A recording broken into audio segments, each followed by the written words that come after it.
Gimana tidurmu tadi malam? Bangun dengan kepala ringan? Atau justru terasa makin lelah dari waktu kamu memejamkan mata? Mungkin karena terlalu lama nonton satu episode tambahan, atau belajar sampai larut, atau menggulir layar ponsel sambil berharap pikiran pelan-pelan tenang. Hal-hal kecil itu sering terasa sepele, tapi tubuh selalu mengingat. Kalau akhir-akhir ini kamu merasa stuck, capek, atau bingung, kenapa tidurmu nggak lagi terasa seperti dulu? Video ini dibuat khusus untukmu. Hari ini kita ngobrol soal tidur. Bukan cuma soal lamanya, tapi juga kebiasaan-kebiasaan kecil yang ikut menentukan fokus, emosi, dan energi kamu sepanjang hari. Tidur itu personal. Nggak ada aturan tunggal untuk semua orang. Tapi selalu ada cara yang lebih baik untuk mengenali pola tubuh sendiri. Anggap ini momen singkat untuk mengecek diri. Kita bakal lewatkan sebuah kuis ringan, semacam refleksi untuk melihat apakah kebiasaan tidurmu selama ini mendukung dirimu. Atau sebenarnya malah bikin kamu makin kewalahan tanpa disadari. Nggak ada hasil mutlak di sini. Nggak ada label benar atau salah. Yang ada hanya kesempatan untuk melihat apa yang tubuhmu coba sampaikan. Jadi santai saja, nikmati alurnya, dan mari mulai perjalanan kecil ini. Bayangkan saja kamu lagi duduk santai.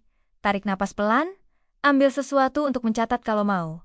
Atau simpan jawabannya di kepala. Kita mulai dari cara tubuhmu mengatur waktu tidur. Kamu punya pola tidur yang stabil. Atau jam tidurmu berubah terus setiap hari. Beberapa orang tidur dan bangun di jam yang mirip setiap harinya. Sehingga tubuh terasa lebih mudah masuk ke mode istirahat. Ada juga yang jam tidurnya bergeser sedikit, lalu geser lagi, dan tanpa sadar rutinitasnya berubah perlahan-lahan. Ada yang sama sekali nggak punya pola. Tergantung situasi, tugas, atau mood. Dan tentu saja, ada yang jam tidurnya benar-benar liar dari satu hari ke hari lainnya. Lalu, bagaimana dengan rutinitas sebelum tidur? Ada orang yang suka membaca, stretching, atau meditasi. Ada yang merasa menonton sesuatu atau scroll ponsel itu cukup membantu, meski sebenarnya otaknya masih terjaga. Ada juga yang tertidur begitu saja saat masih pegang gadget atau sedang bekerja. Dan tentu, ada yang tidak punya ritual khusus sama sekali, langsung tidur begitu tubuhnya menyerah. Akhir minggu juga sering jadi titik menarik. Ada yang tetap tidur di jam yang sama, ada yang geser sedikit. Dan ada pula yang menjadikan malam minggu sebagai kesempatan bebas untuk begadang atau balas dendam karena kurang tidur di hari kerja. Setelah itu, kita masuk ke kualitas tidur. Ada yang bisa terlelap kurang dari 20 menit. Ada yang butuh waktu agak lama. Ada yang butuh lebih dari 1 jam sampai tubuh benar-benar diam. Dan ada pula yang tak menentu, hari ini cepat, besoknya gelisah. Dan saat bangun, gimana rasanya? Ada yang bangun dengan perasaan segar, ada yang lumayan. Ada yang hampir selalu merasa kosong energi. Ada yang bangun dan langsung merasa berat, seperti habis lari semalaman. Di sisi lain, ada orang yang tidur pulas, ada yang sering terbangun, ada yang hampir tiap malam terjaga karena tubuhnya belum benar-benar rileks. Lalu masuk ke kegiatan sepanjang hari.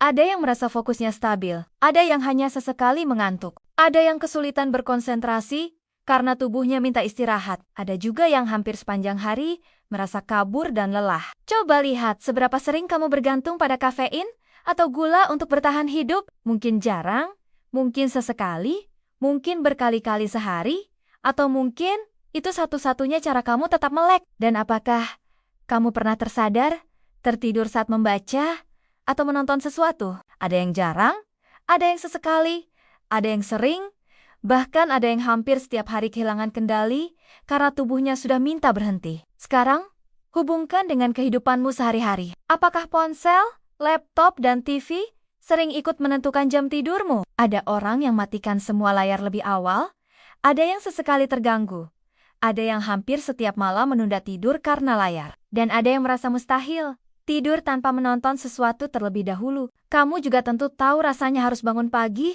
tapi tetap memilih tidur lebih lambat dari seharusnya. Ada yang jarang melakukannya, ada yang cukup sering, dan ada yang hampir selalu begitu. Dan akhirnya, bagaimana perasaanmu tentang hubungan tidur dengan kesehatan fisik dan mentalmu? Ada yang merasa kebiasaan tidurnya mendukungnya, ada yang merasa campur aduk, ada yang merasa tidurnya lebih sering merugikan, dan ada yang menyadari bahwa pola tidurnya sebetulnya sudah cukup mengganggu hidupnya. Sekarang lihat kembali semua jawabanmu.